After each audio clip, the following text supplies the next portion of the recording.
성경에서 이 가짜 뉴스 때문에 인생 나락간 인물이 있습니다. 그 가짜 뉴스 때문에요, 체포됩니다. 구금됩니다. 감옥살이에요. 결국은 그 가짜 뉴스로 인해서 사형까지 당합니다. 성경적 시각으로 보면 이게 무슨 일인가요? 누가 이 가짜 뉴스 때문에 그런 인생의 걸음을 걸었나요? 사도 바울입니다. 성경적 시각으로 보면 그 가짜 뉴스가 복음이 전 세계에 증거되는 기초석이 됩니다. 참 놀라운 일이에요. 바울이 세계 최초로 교회에서 파송한 선교사입니다. 공식적인 명칭이 그래요. 그 모 교회가 어느 교회죠? 안디옥 교회입니다. 3번 선교 여행을 떠납니다. 선교 여행을 갔다 오면 모 교회에 보고를 하죠. 네, 선교지에서 어떻게 사역을 했습니다. 하나님이 어떤 일을 하셨습니다. 이런 보고를 합니다. 첫 번째 선교 여행 갔다 와서 당연히 안디옥 교회에 가서 보고를 합니다.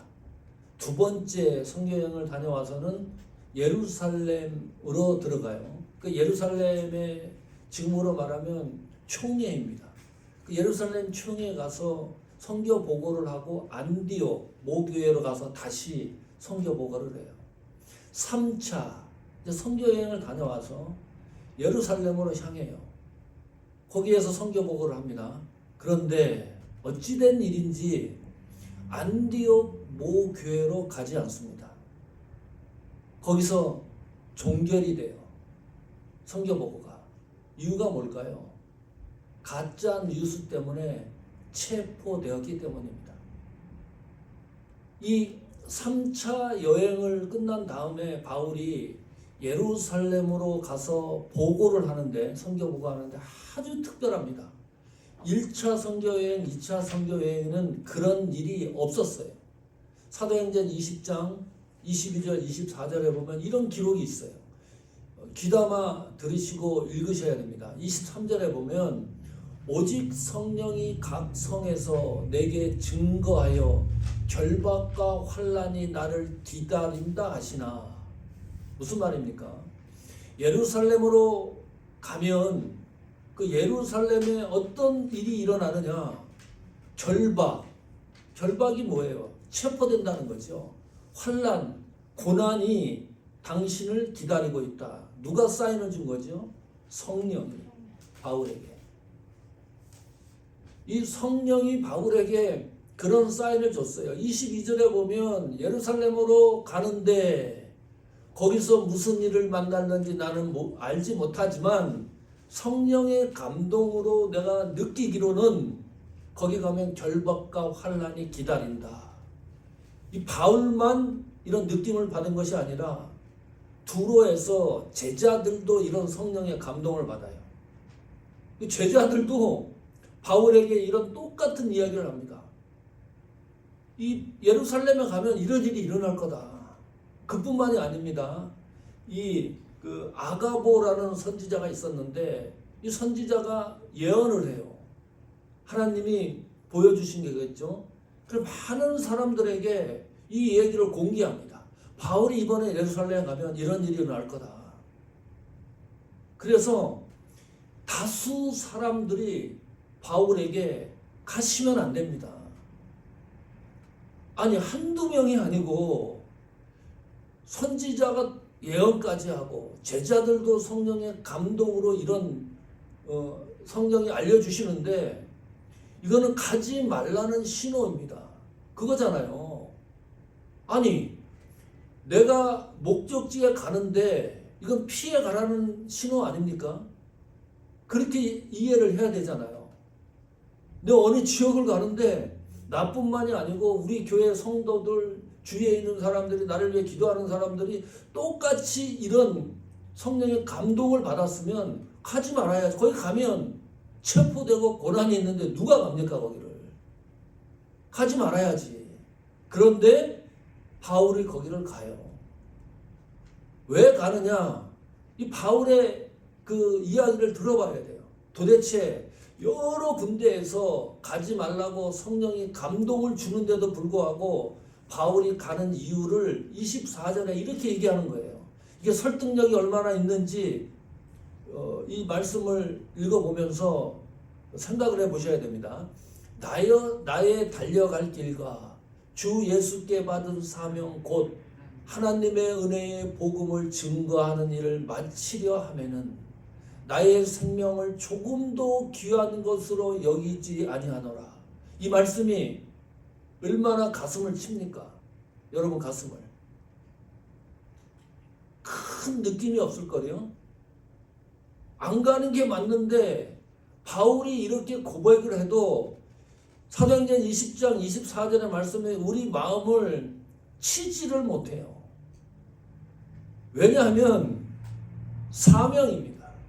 나는 사명 때문에 예루살렘으로 향한다. 그런데 그 사명이 복음을 증언하는 일입니다.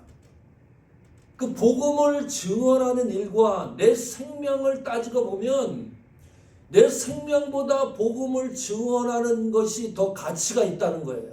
그래서 나는 내 생명을 버릴 각오를 한다. 복음 전하는 일에 대해서 나는 죽어도 괜찮다 이 말입니다. 이래도 가시렵니까? 바울의 이 고백 따라 우리 사모하는 교회에 저를 목회자로 세웠습니다. 장로님, 집사님, 권사님, 또 주영 집사님, 피아니스트로 사모님 이 동력하고 협력해서 하나님의 교회를 하나님이 원하시는 방향으로 가도록 하나님이 저희를 불러주셨어요. 근데 어느 날 이런 얘기를 합니다. 하나님이 사인을 주시는 거예요. 여기 23절과 같이 사모하는 교회를 섬기면 체포될 수도 있고 고난당할 수도 있다. 그랬을 때 여러분들은 24절과 같이 고백할 수가 있는가? 이것뿐만 아니고요.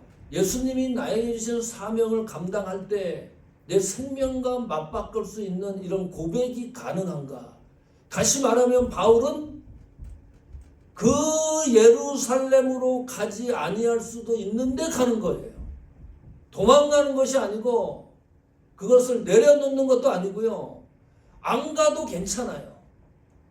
이 감동과 상황을 보면 하나님이 성령이 결박과 환난이 있다라고 감동을 줬기 때문에 안 가도 괜찮아요. 이 포장을 하면 그런 거죠. 나는 가려고 하는데 성령이 이런 감동을 줬기 때문에 가지 않는 거다. 이것이 합리적인 해석입니다. 그러니까 24절의 바울의 고백을 우리가 받아들이기가 이렇게 심에 붙이는 겁니다. 그런데 본질적인 이유가 22절에 있습니다. 사도행전 20장 22절 같이 읽어보겠습니다. 시작. 보라 이제 나는 성령의 매임을 받아 예루살렘으로 가는데 거기서 무슨 일을 만났는지 알지 못하노라. 중요한 것이 뭐죠? 나는 심령의 매임을 받아. 이 심령은 뭡니까? 성령입니다. 나는 성령의 매임을 받아. 결정적인 겁니다. 성령의 매임, 이게 무슨 말입니까? 성령이 나를 강권적으로 예루살렘으로 밀고 있다. 가지 않을 수 없게 만드는 거예요, 성령이. 매임이라는 것은 성령에 붙잡힌 바 되어서 나는 예루살렘으로 간다 그 말입니다. 거기에 비록 결박과 환난이 나를 기다린다 그래도 개의치 않는다. 이유는 나는 지금 성령이 강력하게 예루살렘으로 밀고 있기 때문이다. 내 생각과 관계가 없어요. 내 인내와도 관계가 없어요. 도저히 해결할 수 없는 상황과도 관계가 없어요. 이거는 성령이 강력하게 나를 밀고 있기 때문입니다. 그래서 우리가 사역을 감당하는 겁니다. 성령의 매임이 없으면 하나님이 주신 사명을 감당할 길이 없어요. 참 꼼꼼히 따져보십시오. 하나님이 우리에게 주신 직분을 감당할 때도요, 성령의 매임이 없으면 재미가 없어요. 바울은 이것이 너무 기쁜 거예요. 내 사명, 복음을 증언하는 일에 있어서 내 생명과 바꿀 수 있는 이 가치가 얼마나 가슴을 치고 있기 때문에, 성령의 매임 때문입니다. 드디어 바울이 예루살렘으로 입성합니다. 보고를 해야 되겠죠. 그 당시 예루살렘의 최고 지도자 이름이 누구입니까? 사도행전 21장 꼭 읽고서 오늘 예배에 참석하라 그랬는데 야고보입니다. 자, 야고보 하면 이 야고보에 대해서 유다서 강의했을 때 1장 1절 강의했을 때 들어보셨을 거예요. 이 야고보는 예수님의 동생입니다. 유다는 어떤 관계죠? 유다의 형입니다. 이 야고보가 그 당시 예루살렘의 최고 지도자였어요. 다시 말하면 총회장격입니다. 거기에 장로님들이 다 모인 그 자리에서 바울이 선교 보고를 합니다. 그 선교 보고가 끝날 쯤 돼서 이상한 얘기를 하는 거예요. 사도행전 보시다 21장 21절에 보면 이런 얘기를 합니다. 내가 이방에 있는 모든 유대인을 가르치되 모세를 배반하고 아들들에게 할례를 하지 말고 또 규모를 지키지 말라 한다 함을 저희가 들었도다. 이 표현이 참 묘한 겁니다. 뭐뭐 함을 저희가 들었도다. 진짜인지 가짜인지 몰라요. 그냥 떠도는 소문을 들은 거예요. 이 당시 유대인이면서 예수님을 믿는 수가 수만 명입니다. 이런 이상한 소리가 들린다. 바울에게. 이 21절이 100% 가짜 뉴스입니다. 바울은 한 번도 율법을 배반하고 율법이 부정하다고 이야기한 일이 없고요. 모세를 배반한 일도 없습니다. 율법은 온전한 거예요. 문제는 인간이 그 율법을 지키지를 못해요. 온전하게 지키지를 못해요. 그 율법을 온전하게 지킨 인간은 지구상에 지금까지 단 한 명도 없어요. 그래서 예수님이 이 땅에 오셔서 율법을 완성시킵니다. 온전케 합니다. 그래서 우리는 율법을 통해서 구원받는 것이 아니고 누구를 통해서 구원받는 거예요? 예수 그리스도를 통해서 구원에 이르는 겁니다. 영생에 이르는 거예요. 이방인들에도 강력하게 이런 복음을 전했어요. 그러나 유대인들은 이 율법과 전통과 지식이 있잖아요. 그렇다고 해서 바울은 무시하지 않습니다. 율법을 허용해요. 디모데가 할례하지 않습니까? 가하다. 이거 완전히 바울 입장에서 보면 기가 막힌 일입니다. 한 번도 이런 일이 없는데 이런 소문, 가짜 뉴스가 횡행했던 겁니다. 바울을 향해서. 그러면 이 지도자들이 모여가지고 이런 가짜 뉴스가 떠돌고 있는데 해결책을 제시를 합니다. 나시린 기간이 진행되고 있는데 나시린 서원이 무엇입니까? 내가 하나님 앞에 구별해서 의지적으로 하나님 앞에 서원하는 기간을 말합니다. 삼손도 그렇게 나시린 서원을 했었고요. 그 나시린 기간 동안에는 세 가지를 하지 않았어요. 포도주와 독주를 마시지 않았고, 두 번째는 죽은 시체를 접촉하지 않았습니다. 세 번째는 머리를 깎지 않았어요. 그 나시린 서원 기간이 끝나면 성전에 들어가서 정결 예식을 했어요. 그때 이제 머리를 깎는 거죠. 길게 자란. 그리고 제물을 준비해서 하나님 앞에 드립니다. 가만히 보니까 정결 예식 그 시간이 다가왔어요. 바울한테 제시를 하는 겁니다. 이런 헛소문, 가짜 뉴스가 떠도니 당신이 이 나시린 이 정결 예식에 참여하는 사람들에게 비용을 좀 지불해라. 재물을 살라 그러면 비용이 들죠. 머리를 깎으려고 하면 돈이 들잖아요. 그 비용을 지불을 하면 아마도 이 가짜 뉴스가 잠잠해질 것이다. 이게 좋은 충고입니까? 나쁜 충고입니까? 좋은 충고지. 나쁜 건 아니에요. 바울을 생각해서 이런 제시를 했는데 바울이 그 제시를 반박하지 않고 그대로 따릅니다. 정결 예식이 진행이 되는데 성전에서 유대인들, 에베소 지역에서 3차 선교 여행을 했잖아요. 에베소에 있던 유대인들이 어찌 된 일인지 그날 성전에서 바울을 만난 거예요. 이게 꼬이기 시작을 하는 겁니다. 그 유대인들이 또 가짜 뉴스를 하나 이제 만들어내요. 그 가짜 뉴스 만들어내는 게 28절, 29절입니다. 사도행전. 자, 28절에 보면 이런 가짜 뉴스를 또 횡령하게 만듭니다. 외치되 바울을 보고 이스라엘 사람들아 도우라. 이 사람은 각처에서 우리 백성과 율법과 이것을 회방하여, 이거는 첫 번째 가짜 뉴스와 똑같은 거죠. 율법을 비방했다. 율법이 필요 없다고 얘기했다. 모든 사람을 그렇게 가르쳤고 또 헬라인을 데리고 성전에 들어가서 이 거룩한 것을 더럽게 하였다 하니 가짜입니다. 바울이 스스로 여기 헬라인은 이방인이란 말이거든요. 이방인을 성전에 같이 들어간 일이 없어요. 29절에 보면 기가 막힙니다. 이는 저희가 전에 에베소 사람 드로비모가 바울과 함께 성내에 있음을 보고 바울이 저를 성전에 데리고 들어간 줄로, 여기도 보세요. 문장이 생각함일러라. 가짜 뉴스를 진짜로 믿는 거예요. 29절에는 드로비모라는 이방인 이름까지 지칭합니다. 자, 그러면 이 드로비모는 진짜 그 당시에 생존했던 인물일까요? 가상의 인물일까요? 어떻게 추측을 합니까? 진짜입니다. 이 드로비모에 대해서 조금 이제 살펴볼 필요가 있어요. 자, 이방인들은 그 당시에 성전에 못 들어갔어요.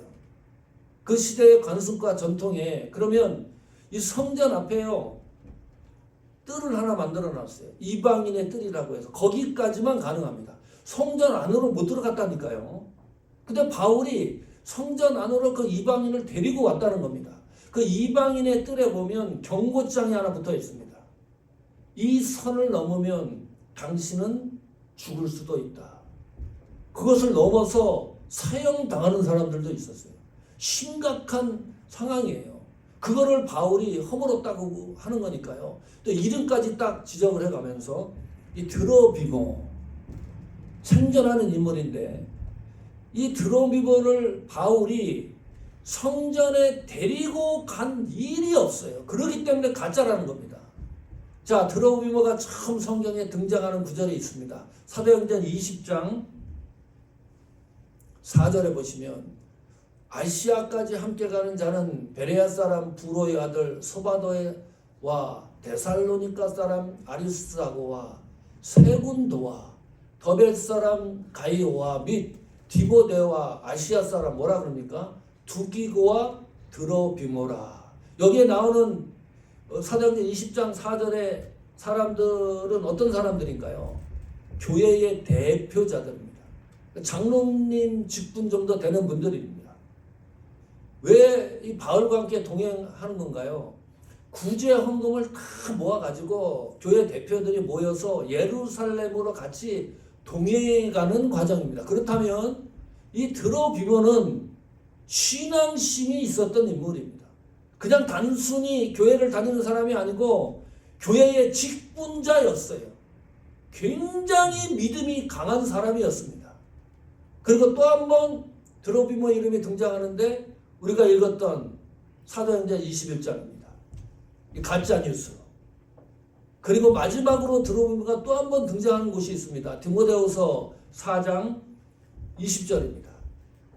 에라스도는 고린도에 머물렀고 드로비모는 병들므로 밀레도에 두었노니. 누가 한 말이죠? 이 디모데후서 4장 10절을 누가 이야기한 건가요? 사도 바울이 이야기한 겁니다.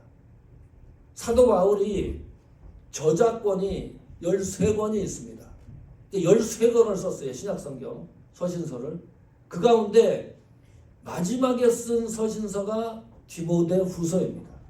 죽음 직전에 쓴 거예요. 잘 보셔야 됩니다.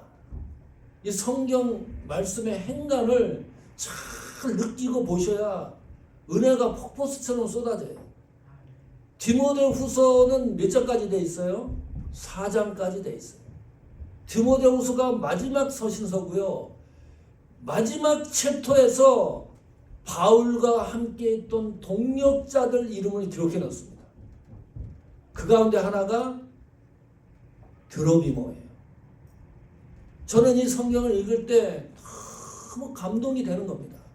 드로비모는 병들므로 몸이 굉장히 아팠을 그 당시 어떤 병이신지 모르지만은 바울과 함께 동행하지 못하는 상황에 이른 겁니다. 이 문장을 보면 병들므로 밀레도에 두었다. 이 문장에서 비록 보면은 내가 아프고 병이 들고 심에 부치지만 그래도 나는 바울과 당신과 함께 동행하겠습니다. 죽음의 현장까지 함께 가겠습니다. 그런 마음이 이 문장 속에 드러나는 거예요.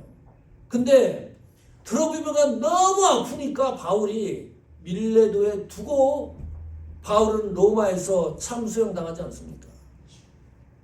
밀레도가 어디입니까? 에베소 교회 장로님들을 모아놓고 마지막으로 작별 인사하던 곳입니다. 다시는 나는 돌아오지 못할 것이다. 헤어지던 장소예요. 이 밀라도라고 하는 이 지명이 성도 여러분 일평생 살아가면서 여러분 함께 동역하는 동역자 이름이 나에게 있는가 생각해 보십시오. 그 동역자가 만약 계시다고 한다 그러면 소중하게 생각하십시오. 이 성경을 보면 바울이 잊지 못하는 이름을 기록해 놓은 거예요. 드로비모라고 하는 이름을 바울이 기록하지 않았다 그러면 우리는 이 시간에 드로비모라고 하는 인물에 대해서 이야기할 필요도 없는 겁니다. 여러분을 위해서 기도하고 여러분의 신앙을 위해서 세워주려고 애를 쓰는 분들을 위해서 그분을 너무나 소중하게 생각하셔야 돼요. 규원 형제가 LA에서 여기 선교사님 모시고 와요. 그 공간이 아무것도 아닌 게 아닙니다. 오봉환 선교사님은 그냥 이 평신도처럼 교회 다닌 분이 아니세요. 선교 지역에서 삶을 거기에서 보냈던 분이에요. 그 얼마나 좋습니까, 규원 형제? 그 안에서 선교사님을 통해서 믿음에 대해서, 신앙에 대해서, 섬김에 대해서, 사명에 대해서 배우고 익히고 또 선교사님이 규원 형제를 위해서 기도하고 있을 거예요. 이 얼마나 아름다운 장면입니까? 여러분의 동역자를 소중하게 여기는 신앙의 걸음이 되기를 축원합니다. 그것이 협력해서 선을 이루는 하나님의 놀라운 역사가 이루어지는 거니까요. 이 드로비모는 실존하는 인물이고 바울과 끝까지 동행했던 신앙의 동역자인데 가짜 뉴스 때문에요. 얼마나 시달립니까? 이 가짜 뉴스가요. 바울의 발목을 계속 잡고 있습니다. 이 가짜 뉴스 때문에 어떤 일이 일어납니까? 보통 심각한 일이 아닙니다. 사도행전 1장 31절에 보십시오. 이런 기록이 나옵니다.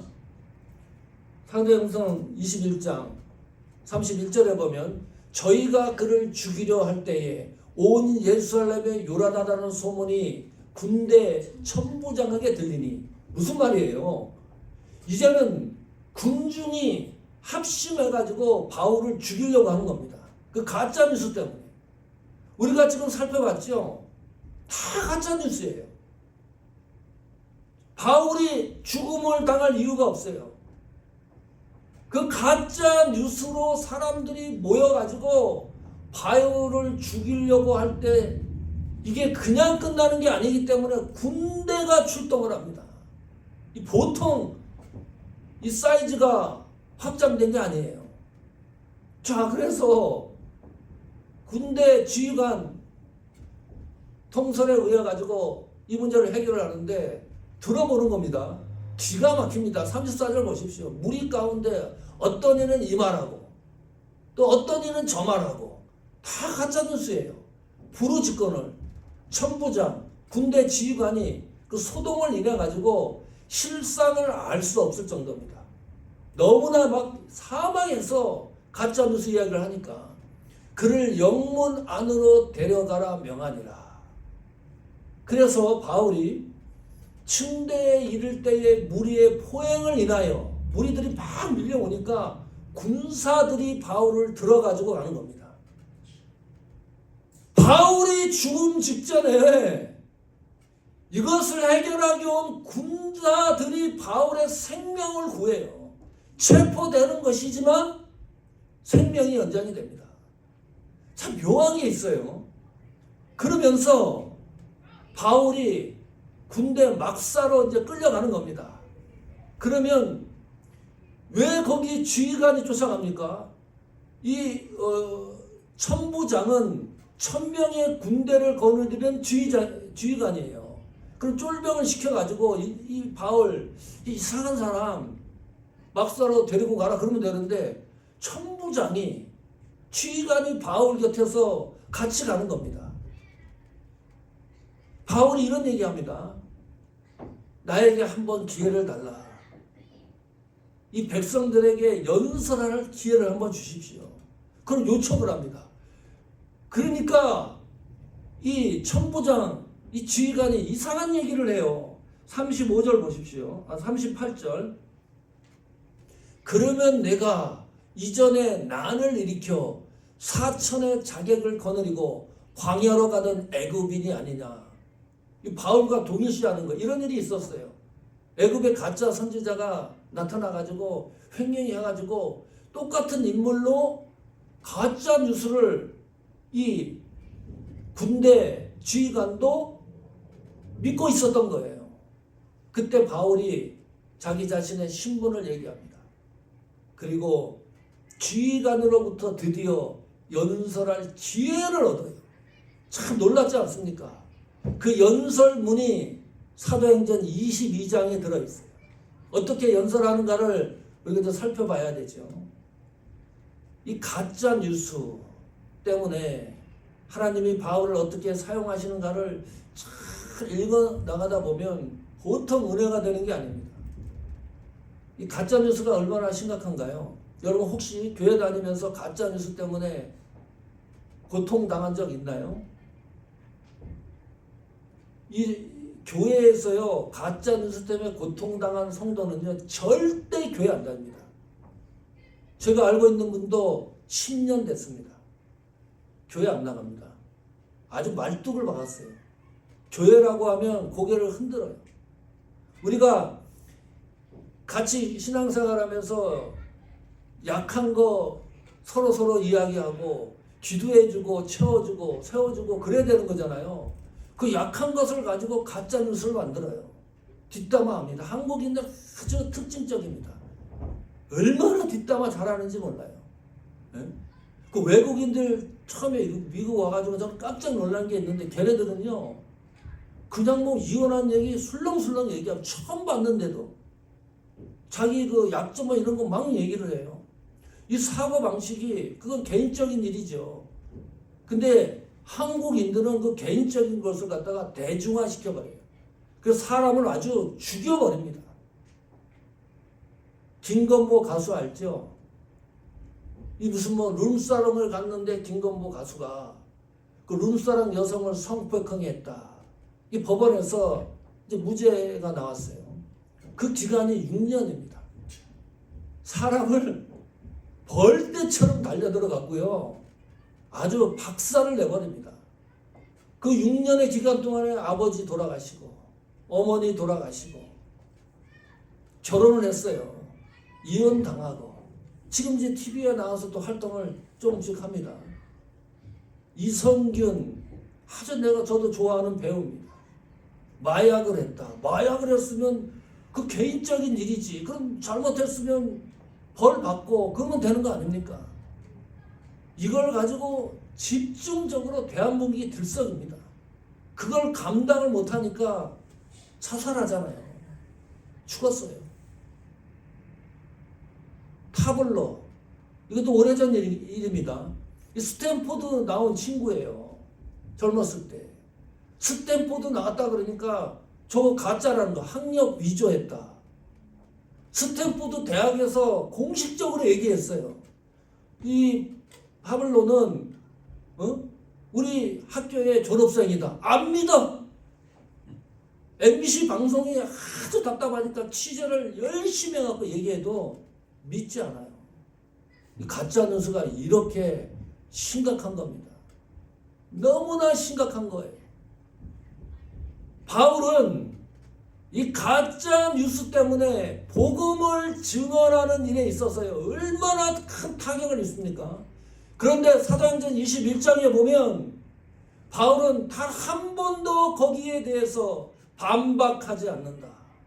이게 특이한 겁니다. 결정적으로 연설할 것을 찾아가지고 그 말씀을 통해서 복음을 증언하게 되는 거예요. 이 가짜 뉴스로 인해서 바울은 복음을 증언하는 기회를 얻는다. 바울이 반박하지 않은 겁니까? 가짜 뉴스를 전파하는 사람들 중에 하나님이 특별히 예비해 두신 구원받은 성도들이 있을 것이라고 하는 가상이기 때문입니다. 이놈들이 아주 나쁜 놈들인데 그래도 그 무리 가운데 예수님 믿는 사람들이 있을 줄 모르기 때문에 그 가짜 뉴스를 끝까지 복음을 증언하는 일에 사용하는 거예요. 성도 여러분, 우리는 사명자입니다. 그냥 평신도가 아니고 직분자이면서 하나님이 우리에게 주신 사역이 있습니다. 그 사역을 무엇으로 감당합니까? 성령에 매여서 감당하는 겁니다. 다시 말합니다. 성령이 나를 강권하기 때문에, 성령이 나를 붙들고 있기 때문에 그 사역을 감당해 나가는 거예요. 그렇기 때문에 가짜 뉴스도 겁이 안 나는 겁니다. 내 생명도 복음의 증언을 위해서 버릴 수 있는 겁니다. 내 생각대로 하지 않는 겁니다. 내 감정대로 하지 않는 거예요. 내 느낌대로 하지 않는 겁니다. 왜요? 성령에 매인바 되었기 때문입니다. 그 성령에 매인바된 그것으로 우리 신앙생활을 진보하는 거고요. 사역을 감당하는 겁니다. 순간마다 성령이 나를 강권하고 있는지, 성령이 나를 붙들고 있는지 늘 확인하시면서 신앙의 여정과 사역을 하나님 앞에 내 생명도 두렵지 않을 정도로 단단해지는 그런 은혜와 역사가 만들어지는 생활가 되기를 축원합니다.